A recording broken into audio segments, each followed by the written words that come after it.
Damn. Okay. Hi, welcome back to Secret House Against the World, Tokyo-based hip-hop art and culture. Hey. Secret House again.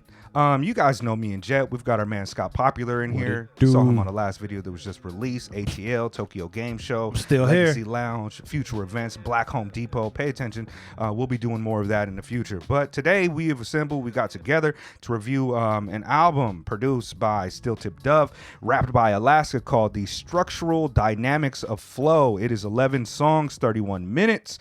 And yeah. The way that we like to do it is to talk about how we're familiar with the artist. So I'll go ahead and how about one of you guys start? You guys know Alaska. Do you know Steel Tip Dove? Jet? Alaska is on that podcast that you like. Call Out Culture. Call Out Culture. And Steel Tip Dove, I mean, he's a pretty like elite legendary producer in the underground, prolific. He's worked with a lot of people. Wouldn't describe myself as a fan of either. This is my first Alaska project. I've listened to quite a bit of Steel Tip Dove, although Even without knowing. Yeah. But I wasn't like acutely familiar with the oh shit, the new Steel Tip Dove is out type shit. Yeah. To speak on Steel Tip Dove, man, I really think that he might be producer of the year this year because what he dropped last year and what he's dropped, he's got the House of Disorder shit with No Such of New Kingdom, All the Weight Feathers Don't Have. Like, he's really actually destroying and just phenomenal with the production this year. So shout out to him. I first got into Steel Tip Dub. I want to say the first time I noticed his name was this old Lakutis video called Jesus Peace. And you remember Lakutis used to be that, like, I heard of him through like Das Racist or some shit. Like, okay. Lakutis. Yeah. Is that how you pronounce it, Lakutis? I don't know. I think he rapped for a little bit and just kind of disappeared. But that video was live and the production was dope too. And I was like, all right, let me, pay attention. He was always like not that good at rapping, but saying a lot of dope shit. Yeah. He was just like, he's just like a funny guy who yells. Yeah. This shit worked for him. Yeah. He was on that white boy wasted shit. Like you know what I mean? Like long hair, hard white dude without face tats and shit like that. But he was dope. But when it comes to Alaska, man, I mean, come on. I almost wore my 20-year-old Cannibal Ox shirt, and I got an old ass Addams Family shirt. I've been rocking with Alaska since I was in high school, and I must have heard of him maybe like 98 or 97 Addams Fam shit. Center of the Web, I follow him through Hangar 18, Definitive Jukes. He's on the Cannibal Ox joint. You just said on the last video. Last what was it, 2 nights ago we was kicking it and I look at his playlist. It's called Iron Galaxy. So he knows he knows them too. But I've been a longtime fan of Alaska, and that podcast that he is on with Zilla and Curly Castro, I to be honest, I haven't listened to it in months because I haven't been into podcast listening for a whole minute. But I like them. They're cats that if we were friends, we would argue a lot. You know what I mean? And they do that. They do that on the pod too.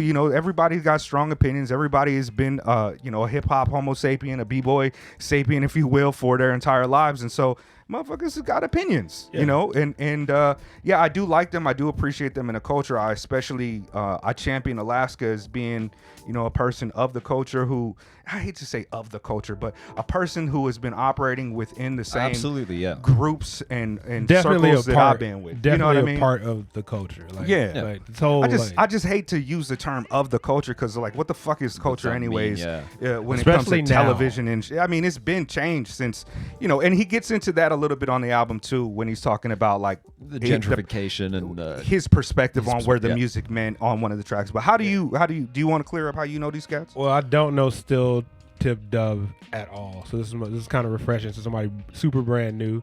But Alaska, like you said, Definitive Just, anything out of that camp, like, I love it. And like you said, like, I have a playlist. It's called Iron Galaxy, and I specifically only put music in there that I feel fits that whole cog of like I'm listening. It's dope, and there's something for the mental as well. And it's also unique and hard and dope. It's unique. It's got to be like, okay, cool. If you know what's in here, then they're not gonna fuck with you. When you told me that we were reviewing this joint, and I was like, yo, Steel Tip Dove and Alaska collaborating on an album called The Structural Dynamics of Flow. This is as like mega circa 2006 that I can like imagine. Like, this is like pure 4 elements, like capital U underground hip hop Right. TM. Yeah. I asked him, I was like, yo, you want to review this or this? And he was like, well, that's a super mega album. Or you said that's an extra mega album. So I'll let you decide. And to be honest with you, I kind of like, I hadn't listened to it at that point. And I haven't been following Alaska's career. I think I heard him on, he had a feature on an album a couple months back. Maybe it was a Def C album, but he was dope. And I was like, Alaska still got it. He's still dope. He's changed up his style. But I didn't know if I wanted to, because these are people who I appreciate so much, and with our reviews, like I don't want to try to make it seem like we're doing something that's beyond the subjective, but a lot of our reviews and the people that listen to our reviews like us to read into some of the ideology that the people are operating off of, and and tie it back into cultural critiques based on both of us being Marxists even, and historical materialism and how it relates. And I kind of didn't want to do that to Alaska. I not to say that all of our reviews are deep like the last Mayhem Lauren shit. I was just like, I don't like the shit, but like with Alaska, I appreciate it, and I actually really do enjoy this album. There's just a few things that, like I said, sitting with the homie, I'm gonna argue with him about. Yeah. Okay. So first off, the title of the album, The Structural Dynamics of Flow, is this like I just Googled the title, right? When I was looking for how the album came about, or how the collab, and there's like books titled that. Of course it sounds like some shit, but it was also like one of the books, it seemed like it was some spiral dynamics, like integral psychology type of shit, Right. and then another joint was like a podcast. I don't know where the title comes from or if it's related to anything. So in relation to the actual cover art, this is where it got kind of interesting for me, because it's the structural dynamic of flow. What is in the background? It's either an oil refinery or a sediment refinery. It looks like a sediment refinery. Yeah. And so basically, it's you have to break down these rocks to get the minerals, and like you just gotta this shit goes here and this shit goes here. This is what we can sell, and the rest of this is just garbage. Right. So I really like the art and I like the title. But going into the actual playlist, first song. Hold on, let me build off go. of the title a little bit. Okay. I was, after listening to the album, I thought that it was kind of relating to him and his career as a rapper flowing, and how these elements, these structures, it's a kind of wordplay make him, you know what I mean, his flow. That's not so much like here goes a little like a very wavy cadence that is like hella flowing, because he's not doing he's the that opposite like of that. But no, that's where I was at. There's the kind of structural, like physical, because I assumed of the title that this was like the physics of how like liquids flow, right? And structurally, how if you shoot water out of a hose, like it will make an arc, but if you put a sound wave through it, you'll see the actual wave, stuff like that. I thought it was something like that, flow dynamics or whatever. Cymatics and shit. He seems like an unhappy geologist. While also He's being cynical, yeah. a play on the fact that he's a rapper and that he's flowing, and that again, this is like some 4-element shit, so it's very kind of like technical flow type guy. Yeah. But go into your shit. Yeah, but so had an educational point. Pack of blunderbuss. Now I'd seen the word blunderbuss in several different video games, but I never knew what it was. Oh yeah, Big old And rifle. It's a big ass rifle with the big cone at the end. Of it, right? look like an elephant gun and shit. Yeah, I guess you could put whatever you want into it, and then it just shoot out. Shouts out to Bloodborne. Okay, yeah. And I was like, okay, cool. And then you jump into Vapors, which is actually Biz Marquis. Yes. And I thought that was really, really cool. But I can't remember which track it was exactly, but he says hip hop won't save us. That's Which number track 2, was it? The Vapors. That was in Vapors, right? Yeah. And this is where I get the angry geologist teacher vibe coming from him. That's just how I feel about it. It was just like, this dude is, I feel like he is real, not super mad, but he's definitely mad at the situation now. There's some bitterness there, but can I get into it? Yeah, go ahead, get it. Bus. I mean, I didn't really care for this album, to be honest. I think the production is pretty interesting across the board. I like Steel Tip Dove, although this isn't my favorite of his work production-wise either. I think, he's obviously tailored it to work with Alaska. Alaska, in terms of his flows, it's like a quantized flow. This is very much the drummer type rapping as opposed to the horn player type rapping. Every syllable is on like the 8th beat, or the 8th of a beat or something like that. And he doesn't go outside the structure. He doesn't go outside the structure. He's not really like free flowing, which I thought was kind of ironic given the title. That he's quite rigid in terms of how he structures his bars and his flows. And I think he does do some interesting things with the rhyme schemes. I actually really liked the first 2 tracks. When he's like, Pack a Blunderbuss is a hard bar. Like, that's fucking hard. And I'm a mix between Mace, Maceo, and Aceyalone. He's yeah. dope. His writing is dope. It's dope. Yeah. He's a dope writer. That said, I think as the album went on, like, there's predominantly the ideological element. I just kind of disagree with him about everything. Yeah. That's fine. I'm telling you, it's a teacher you're gonna have to argue with. Yeah. Although I don't think he would want to be, to his credit, I don't think Alaska would want himself to be in that teacher position, because I don't want to describe him as nihilistic, because I don't think that's the case, and he's critical of nihilism on this album as well. But one of the kind of ideological tenets of the album is like this, improving the world starts at home. You have to improve yourself before you improve your material conditions. Very enlightened centrism on Monsters of Imbalance and the George Lucas shit. And like...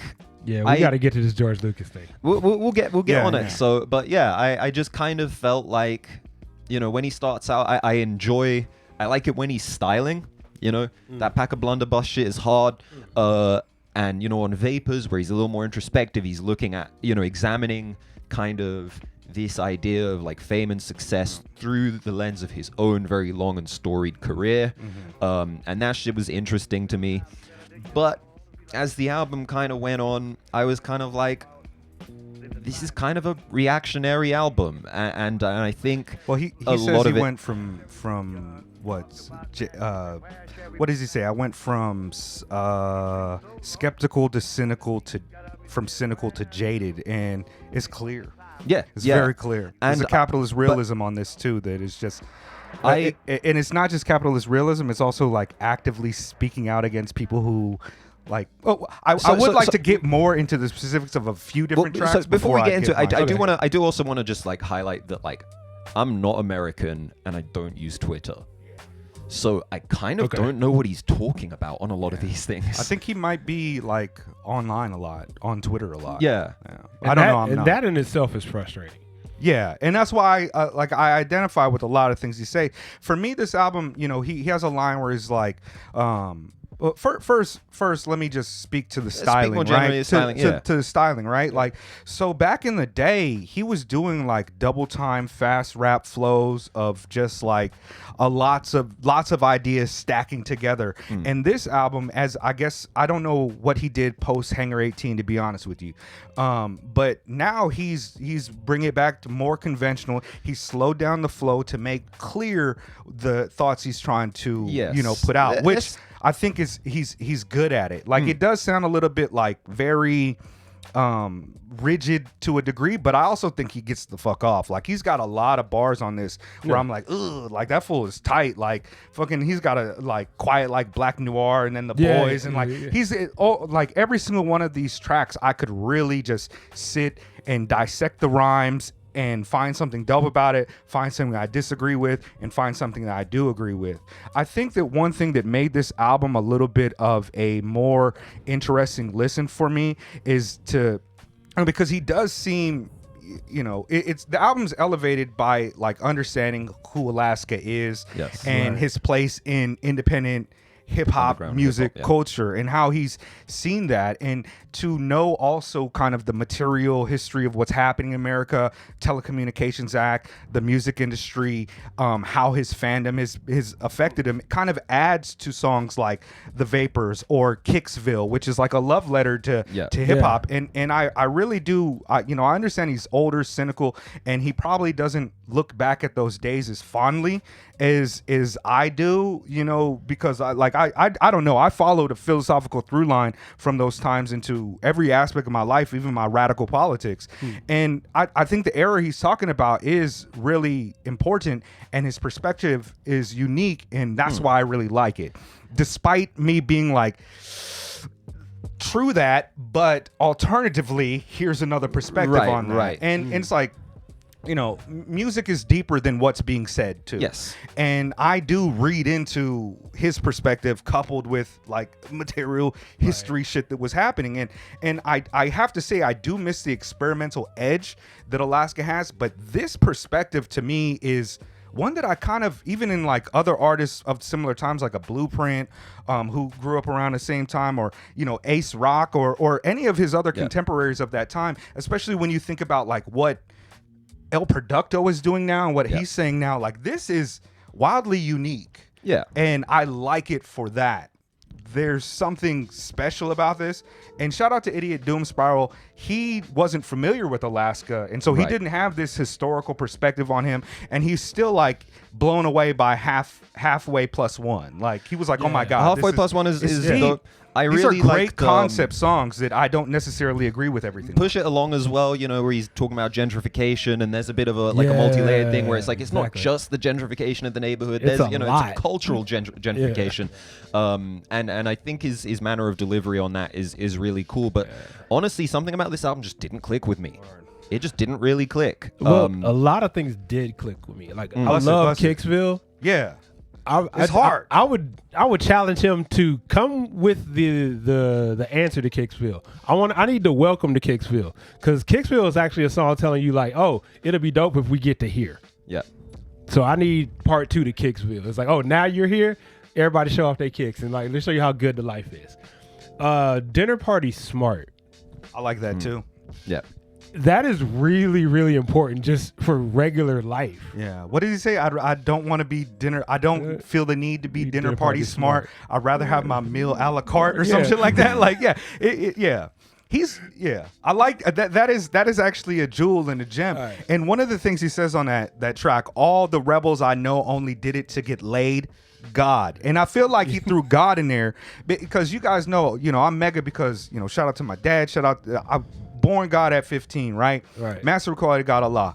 And I thought it was going to be joining like an esoteric knowledge school of cats who were academics, but most of the cats who was kicking the God body shit were just gangbangers that loved the idea that being black made them God. Yeah. And there's a lot that, you know, without saying it, I hear that and I'm like, oh, okay. I know what you're talking about. Like, he does seem to have problems with a lot of the race radicalism that takes place probably on Twitter without economic politics, or this hard line, like, we got to only discuss race, like, check yourself. Like, if you're on Twitter a lot, that's probably your perspective. Yeah. And I kind of, I like that.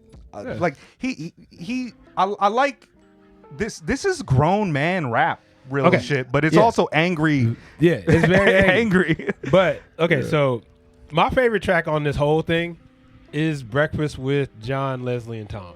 Oh, that's a jam too. Yeah. Because it just because I don't eat breakfast. Yeah. Right. Because I was trying to get to that whole like, okay, you got to do the fasting and stuff like that. Oh, you on a 16-hour off, 8 hours on. But when that happens, it's like you literally separate yourself from the people in your house. Like you're missing the time of the day where you could actually, all right, cool. It's not dinner because you're like, come dinner time, everybody's lethargic. They done went through some shit. When you wake up in the morning, the only thing that really sets you back is if you had a fucking nightmare. Yeah. If you wake up on some good shit, you're like, cool, we can talk over this cereals, taco, whatever the fuck we're going to have today. And you just go into it. And I thought that was the best song to me. Because it actually was like, hey, man, maybe I should like have breakfast and talk to motherfuckers a little bit more. But that's my favorite song on this whole entire thing. Who am I? Yeah. But I don't know. I don't know if y'all ready to go into fuck George Lucas. Well, I also want to highlight like 3 Mile Island. Yeah. You know, there's like more environmentalist themes and stuff like that, and that's dope to me. You know, I think he's very like alarmed by the encroaching, you know, like the elements of climate change. And also how that relates to, you know, pollution and just like the destruction we're bearing on the planet. But also, it's just kind of jaded. Like I don't ever expect rappers to offer solutions on like things that they identify as problems. You don't expect them to offer solutions? No, I don't, because like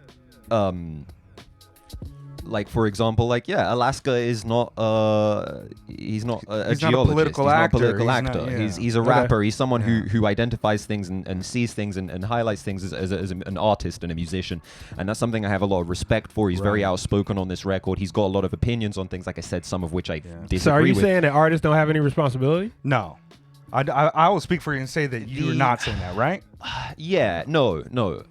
The artist does have a responsibility to get their opinion across and stuff like that, but like, I don't know if this album is improved by like, we need sensible fiscal policy, wherein which politicians like it's all well and good to say we need to take dark money out of American politics or whatever. But ultimately, this is Alaska is a documentarian here. Right. Not a political actor. He is here to document things and identify the way he sees things. My issue with this album is the fact that in lieu of, he kind of does try and offer a solution, but his solution is kind of just like, clean your room and make sure you don't raise an asshole.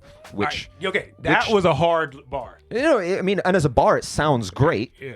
But it ain't easy. But I do think and I do think it kind of ignores a broader political.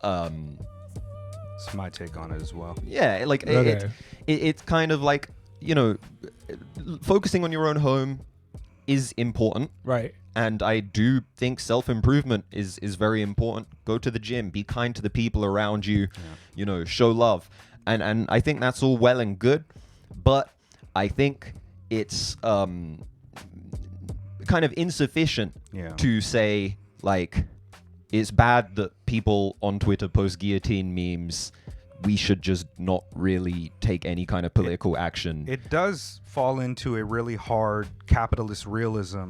Like, the bootstraps are important, but I kind of cringe how actively he is against the idea of revolution. And I do think that he has a very Americanized view of revolution, radical politics, and displacement of class efforts based upon like moving towards equality. Like seeing, I know he's on Twitter. Every once in a while I get a link to Twitter, and worker strikes are becoming extremely prevalent now in the United States, and like more so than in the last 50 years. Yeah. And that is like part of the, just like rap music and art can be part of the revolutionary cogs to counter, I know you say you're a capitalist, Scott, but I just feel like, he says things like America's like living in a coup album. It's like, yeah, bro, but like, do you know, you got to know what Boots Riley is talking about. Right. You know what I mean? And to me, it's just like, read theory, brother. Read theory. We're not all Killer Mike out here fucking rapping. We're not all Killer Mike out here. Yep. Some of us have actual politics. Some of us are involved in, things like Black Alliance for Peace, Pan-African socialism, platypus affiliated society. And like, I understand that it's easy to take this position against the popularity of so many things in America. It's easy to take a position of being like fucking Marvel movies or fucking George Lucas or fuck Star Wars and look into some of the ideological components of those things.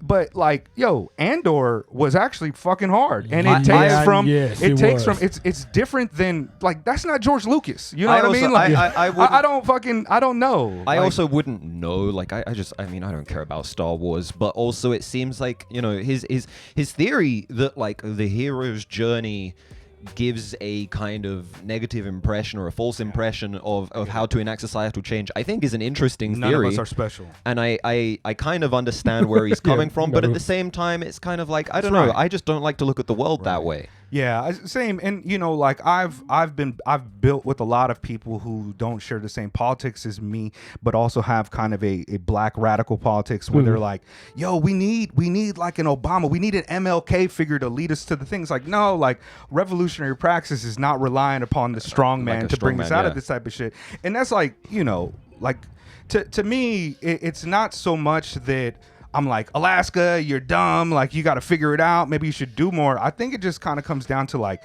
he's surrounded himself by these things that he doesn't like. Like, if he's online as much, bro, like the algorithm does really perpetuate these arguments. And it's like, I disabuse myself from all of that social media stuff. So I don't see it in the same way. But even when I hop on to like, oh, what's up with the new John Wick movie? And I go to like the subreddit for this shit. It's like, damn, these people are fucking idiots.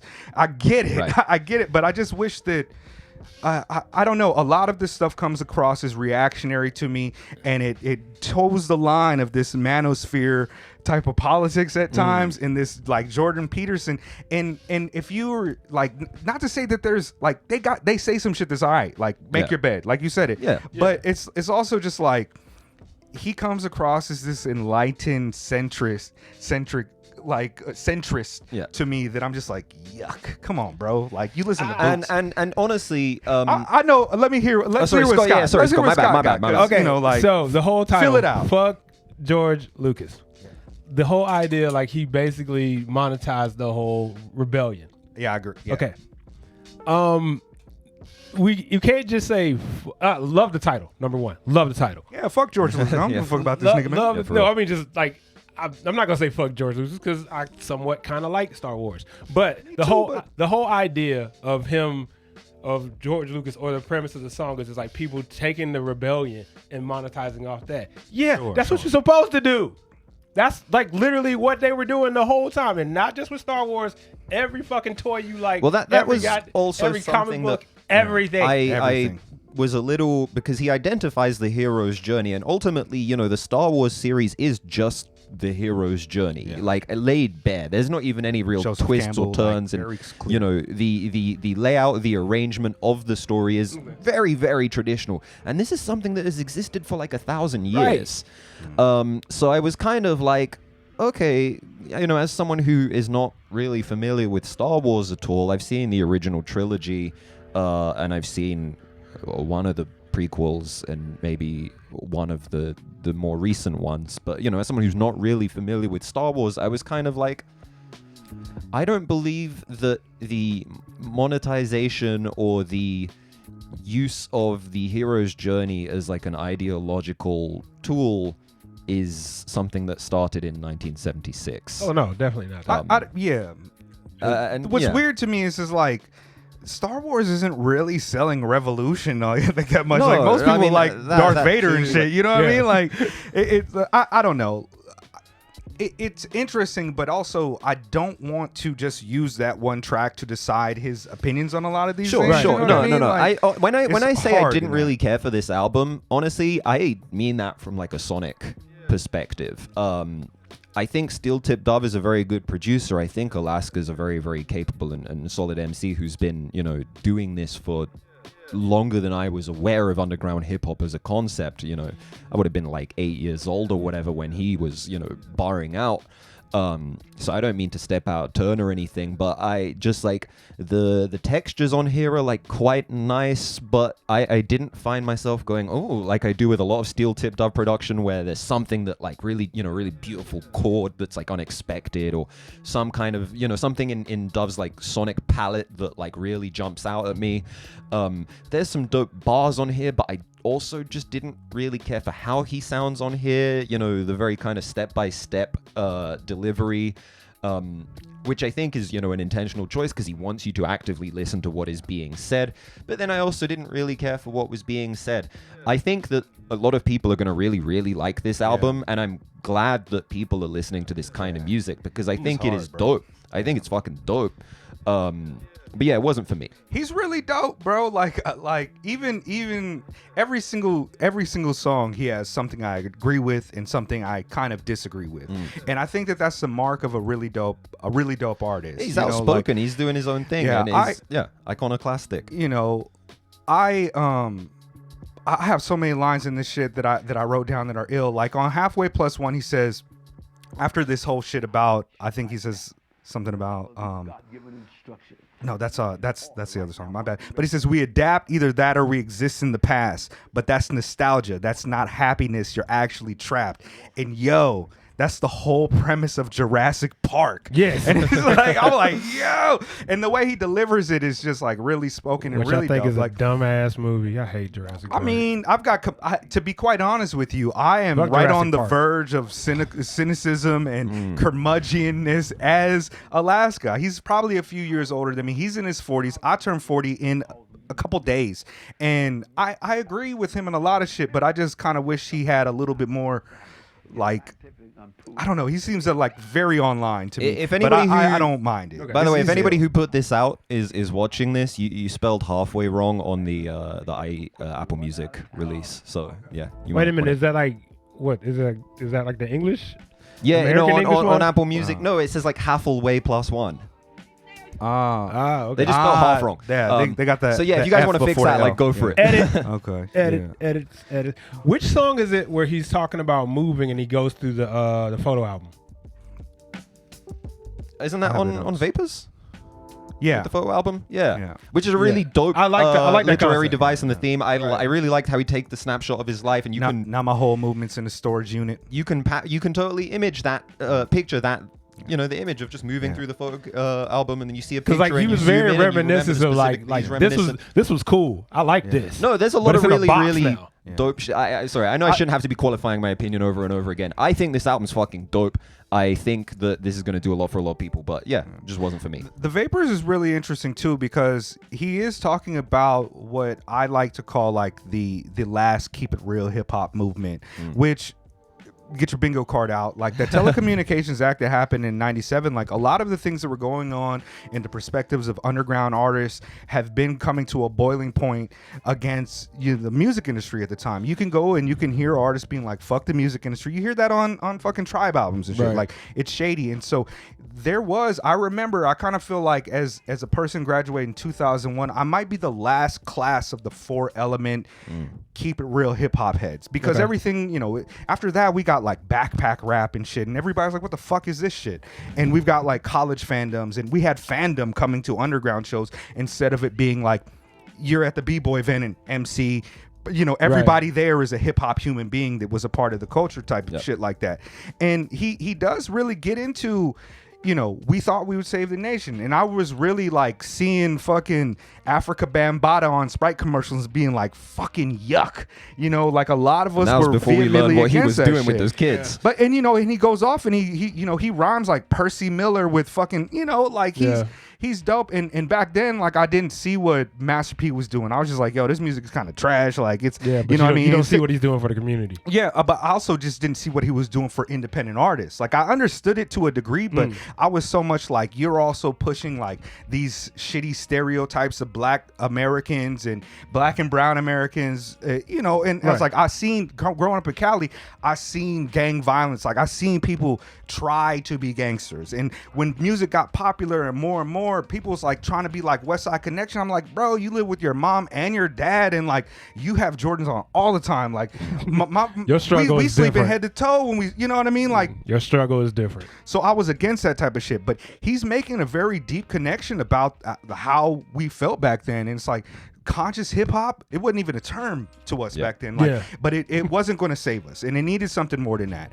And his career, looking back and how that nostalgia and it complicates his legacy, and that whole shit is just really dope to me. I really love that track a lot. There's even a line where he says trying to figure out who Alaska was, and they have a small sample clip from a song that he made called Who Am I, and you can hear in the back, Who Am I? And it's like that's when I got into Alaska. I was like, it's dope. And it, like he says, it's easy to be a purist when nobody buys your art. But he would do it again, but at the same time it's just like, I know you got to make money and shit, but like, you know what I mean? Like, he does kind of fall into a capitalist realism when I start trying to pick out what the ideology is based upon just the things he's saying. Which is fine. I think he's got like a more complex and nuanced ideology than being, he probably doesn't see it as like, I'm a Marxist, I'm a capital realist, I'm a neoliberal, I'm a conservative. I don't think I think he'd probably reject those labels, and I think that's all well and good. But yeah, I don't know. This is something I think I'd like to have like a conversation with him about, rather than like being talked at. I kind of hope he doesn't watch this. Likewise. Because he says, penny for your thoughts, I pay not to hear him. Like, he don't need to hear my thoughts on it. Like, at the end of the day, I want as many people as possible to listen to this album and to inspect it and think about the things that he's saying. And I also want him to be as successful as he wants to be. Because he's an artist, to me, that like it's impossible to quantize the effect that he's had on culture, like American and global culture. Because if I I'm Grand Mega Flowers. Every time I see somebody famous, I fucking love you. Like, you are so important to me. And if I saw him or Win and Breeze or Cryptic One or any of these fools, I'm going to gush the same way I would if I fucking saw Denzel Washington or some shit. What? You know, somebody big like that, because I appreciate what Alaska stands for in the industry and in the music community and the culture at large. And man, this is just good.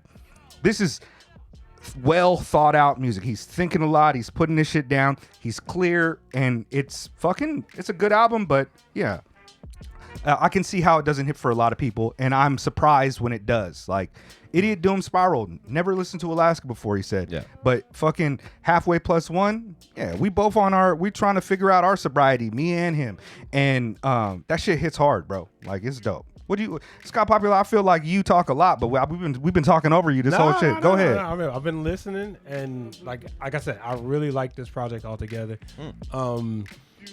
What I wanted a little bit more out of it was, I thought that the beats they didn't change enough.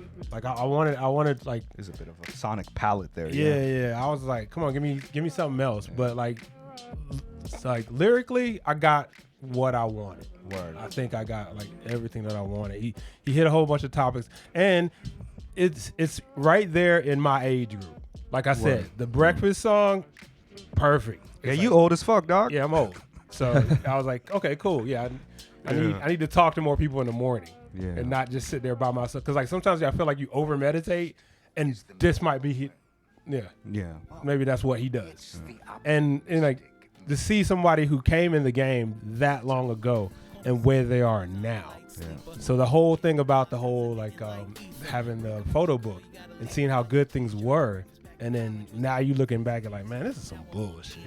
But you know, there is hope, and I think the line that he ends with is like, you know, try to raise a kid that's not an asshole. Yeah. At the end of the day, it's not even your kid. Just if you can encourage somebody not to be an asshole, they don't have to be a child.